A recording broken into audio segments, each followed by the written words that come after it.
So, you know what completely upsets me? The fact that Endrick is being systematically outcasted by his own teammates when he is the exact player who can save the Brazilian national team. Think about it. Vinicius Jr. made his debut for Brazil 7 years ago, and his international goal tally is still stuck in the single digits. Then you look at Raphinha, who might be the luckiest man alive. If the entire world wasn't completely distracted by hating on Vinicius, they would have noticed that Raphinha hasn't scored a single goal for Brazil in over 440 days. The man has scored and assisted more in his last 4 starts for Barcelona than he has in the past 4 years wearing the yellow shirt of Brazil. Gabriel Martinelli contributed next to nothing to his club's Premier League campaign and has barely scored for his country, while Matheus Cunha similarly has a grand total of 1 goal for Brazil in his entire life. To make matters worse, Estevão and Rodrigo missed the latest call-up due to injuries, while an injured Neymar still gets selected despite missing basically 3 out of the last 4 years. That leaves the front line completely broken, relying on players who look like they are wearing heavy work boots every time they go one-on-one with a goalkeeper. João Pedro practically sacrificed his own body just so Neymar could go, and young prospects are thrown into the fire after playing less than 15 minutes of international football. So what could possibly be so wrong with Endrick that despite 91% of Brazil's population demanding he start, he has been starved of a consistent spot in the national team for almost 2 years? One thing is absolutely certain. It has nothing to do with what he does on the pitch. Before all this manufactured drama, before all the doubts, and before all that time wasted warming the bench, this kid had already put Palmeiras on his back. He single-handedly clutched a historic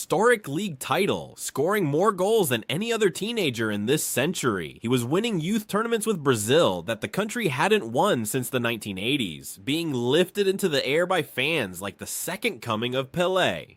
When they made him the youngest player to receive a senior national team call-up since Ronaldo Nazario himself, he immediately showed up and scored the winning goal at Wembley Stadium. He even scored at the Santiago Bernabeu before he had ever put on a Real Madrid shirt. Endrick had a ridiculously picture-perfect rise to the top of world football. It was almost unbelievable, and apparently that rubbed a lot of people the wrong way. Up until that point, the only real stain on his otherwise flawless image was Brazil's failure to qualify for the Olympic Games. But even at face value, blaming a teenager for that disaster is completely unfair. The only reason Brazil even entered that final qualification match with any hope of making the Olympics was because Endrick came in clutch with a brilliant 88th minute assist the game before, despite being 3 years younger than almost everyone else on the pitch. But now, you don't have to guess what happened behind closed doors, because the backstage drama has finally leaked to the public. During a recent podcast featuring former national team player Vampeta, one of the hosts revealed a terrifying detail from inside the camp. They exposed that ever since the pre-Olympic tournament, the locker room has entirely blamed Endrick. They claim he didn't get along with the squad and that he pulled all the media attention toward himself. They literally said that out of 23 players in that squad, 22 completely hated him. They accused him of killing the collective spirit inside the locker room. These industry plant allegations against Endrick are nothing new. Even back during his days at Palmeiras, it was incredibly obvious that the fans and the management showed a very different kind of affection toward other youngsters like Estevão. Endrick was constantly labeled as a fake player. Critics complained that his public persona was too performative, calling him a pick-me character who cared more about his brand than the team. You could argue that bringing that level of intense media attention into a locker room full of under 23 players was bound to cause friction, but the hostility didn't stop there. 2 months after his iconic goal at Wembley, with Dorival Jr. in command of the national team, Endrick was called up for the Copa América. The tournament was an absolute disaster. Brazil was humiliated and sent home in the very first knockout round, managing only a single victory. For Endrick, it was a nightmare. After barely playing more than 15 minutes at a time throughout his entire international career, he was suddenly thrown into the starting 11 for that high-stakes knockout match. Left completely isolated by his teammates, he finished the 90 minutes with the barely believable statistic of completing just 1 single pass. Yet the commentators and the media tried to make a 17-year-old the scapegoat for a failing squad. Immediately after that tournament, when Brazil played lower stakes matches where it made perfect sense to develop a teenage prodigy, Endrick was systematically pushed away. Brazil played 6 more matches that year, and Dorival Jr. only gave him more than 15 minutes on the pitch a single time. Other forwards suddenly took his place, getting nearly 4 times as much game time despite producing far less. In that exact same podcast, Vampeta openly admitted that the manager had screwed Endrick over. He revealed that the coaching staff simply didn't like the kid because of day-to-day interactions. The other hosts chimed in, stating that according to multiple players, Endrick is an absolute pain to deal with and completely annoying in the locker room, which is why his attitude was frozen out. The strangest part is that this isolation followed him to Real Madrid, struggling to find minutes in his debut season under Carlo Ancelotti, only getting a chance to shine in the Copa del Rey. He naturally lost all momentum with the national team. Then came the perfect storm. A severe hamstring injury ruled him out of the Club World Cup right as Xabi Alonso took over the reins at Real Madrid. This allowed other strikers to snatch the golden boot and establish themselves in the rotation. And when Ancelotti left Real Madrid to become the official manager of the Brazilian national team, Endrick missed the initial call-ups entirely. By December, he had played a miserable 99 minutes under Alonso and had started only 1 game for Brazil over a span of 18 months. He was completely forgotten. As former Real Madrid and Brazilian international Zé Roberto pointed out, the most telling sign was that when Endrick was outcasted at Madrid, not a single one of his Brazilian teammates publicly spoke out in his support. That says everything you need to know about the divide. In the end, the guidance he needed didn't come from any of his countrymen. Endrick later admitted that he finally gathered the courage to leave Real Madrid when his wife asked him a brutal question. She asked him if he wanted to be the kind of player who happily sits on the bench just to collect a paycheck, or if he wanted to become something greater. Combined with pressure from Ancelotti, who told him he needed to go somewhere he could actually play and be happy, Endrick took a massive leap of faith. He signed a loan deal with Lyon, a French club that had been fighting off relegation just 6 months prior. Everyone worried that his lack of game time would make it impossible to adapt to the physical nature of Ligue 1. Instead, Endrick immediately erased every single excuse to leave his name off the team sheet. 5 minutes into his debut match for Lyon, he unleashed a thunderous 35-yard rocket with so much raw power that it exploded off the goalkeeper's hands, hit the post, and went in. He went on to score the match winner, was named man of the match, and was instantly labeled an absolute prodigy by L'Équipe. In his second game, he looked like the most dangerous attacker on the planet. He single-handedly terrorized the Brest defense, taking audacious long-range shots, carving them open with majestic trivela passes, and even pulling off a viral backheel nutmeg before assisting the winning goal. But that was just a teaser for the absolute destruction he unleashed in his third match. 10 minutes in, he scored with a lethal, clinical striker's finish. 10 minutes later, he found the back of the net again. When that one was controversially disallowed, he didn't care. He made a devastating run in behind the defense, and absolutely nobody could catch him as he slotted home his second goal. Minutes later, another electric run earned his team a penalty, which he converted to secure a historic hat trick.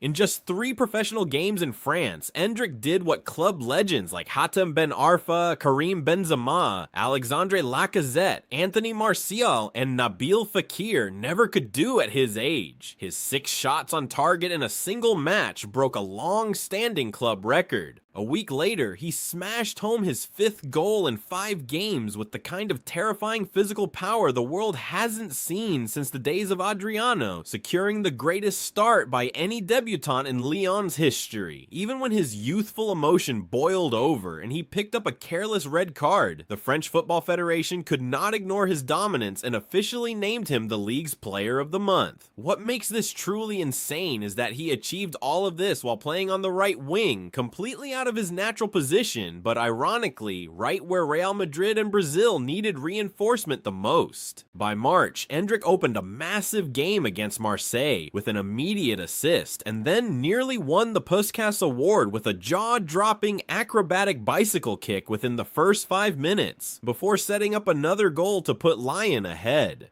Following an 87th minute equalizer in his Europa League debut, Carlo Ancelotti had absolutely no choice but to call him back to the Brazilian national team for the summer tournament preparations. But his return only brought more explosive drama. After being completely ignored and left on the bench during the first friendly, Endrick was finally brought into the second match against Croatia, but only after 7 other substitutions had already been made. With the game tied, Endrick used his blistering pace to win a crucial penalty. As he stepped up to take it himself, veteran midfielder Casemiro and several other senior players stood up from the bench, angrily demanding that he hand the ball over to Igor Thiago instead. Endrick obeyed the senior players, but the entire stadium erupted into loud boos, making it crystal clear that the fans completely side with Endrick over the player clique. Minutes later, Endrick still found time to silence his detractors by setting up a beautiful assist. His time in France wasn't entirely without friction either. In a video posted by Lyon's official social media accounts, Endrick could be seen waiting by the training ground gates, repeatedly calling out his teammates for being late to practice. Even though he did it in a joking manner, the underlying tension was obvious, and many teammates clearly found his hyper-disciplined behavior annoying. The French media began circling like vultures when Lyon went through a rough patch of 9 games without a victory, threatening to drop out of the European spots. When manager Paulo Fonseca publicly questioned his ability to win games and even dropped him to the bench, Endrick's response was instant and devastating. 3 minutes after coming on as a substitute, he delivered a brilliant assist for the winning goal. 2 days later, they faced Paris Saint-Germain, a team on the verge of becoming back-to-back Champions League winners. Endrick put Lyon ahead just 5 minutes into the match, and 12 minutes later, he provided a world-class assist for the winning goal. The Spanish newspaper Marca declared that Endrick had officially activated beast mode. He completely rattled his opponents, so much so that Paris manager Luis Enrique refused to shake his hand after the match, telling the media that he purposely ignored him because he cannot stand disrespectful children. Endrick followed that up with a sensational volley against Rennes and another crucial assist from a corner kick, dragging Lyon all the way up to an incredible third-place finish and securing their first Champions League qualification in 6 long years. By the end of the season, Endrick had accumulated as many direct goal involvements in 2026 as Kylian Mbappe. In the final home game, he received a roaring standing ovation from the entire stadium, while Paulo Fonseca openly admitted to the press that keeping a talent like Endrick for another season would be almost impossible. This left Ancelotti with no choice but to integrate him heavily for the upcoming World Cup. In the final warm-up game before the tournament, Endrick came off the bench to score a dramatic match winner. During his celebration, his jersey crumpled up in a way that perfectly transformed his number 19 into the iconic number 10 of Pelé. Marca boldly wrote that Endrick had crashed the gates and completely blown up all of Ancelotti's cautious plans.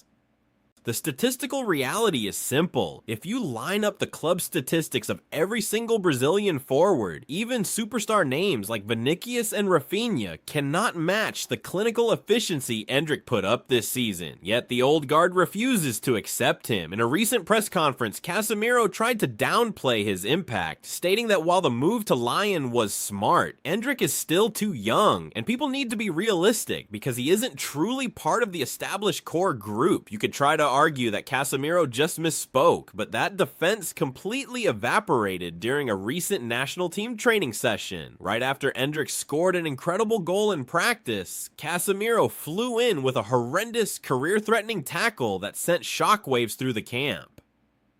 Former Brazilian international crack Nato went live on his television show to absolutely destroy Casemiro, calling the tackle childish, disgraceful, and fueled entirely by pure jealousy. Neto warned that if Endrick's leg had planted, he would be undergoing major surgery and missing the World Cup entirely, exposing Casemiro as a fake leader who is terrified of the kid's shadow. To understand what this exclusive group inside the locker room really is, you have to look at how the the squad is constructed. Former players have pointed out that back in its golden era, Brazil would drastically refresh its roster between tournaments. But out of the squad that failed 4 years ago, 15 veteran players have returned for this campaign. This older clique holds a complete dictatorship over the locker room, drawing a hard line between those who belong to the group and those who don't. Any behind-the-scenes footage makes this disconnect painfully obvious. Endrick, Thiago, and the newer call-ups are always seen sitting together, completely isolated from the rest of the veterans. This toxic division translates directly onto the pitch. Either the entire nation of Brazil is completely hallucinating, or the senior players in that locker room simply refuse to accept Endrick's greatness. He is a child prodigy who was engineered from birth to do one thing: dominate football. That focus might make him appear a bit intense, a bit awkward, or overly obsessed with his training and public image. But as the legendary Romario proved decades ago, a striker doesn't need to be popular in the dressing room. He doesn't need to make friends. The only thing that should ever matter is what he does with the ball. And this summer, Endrick is ready to conquer the world.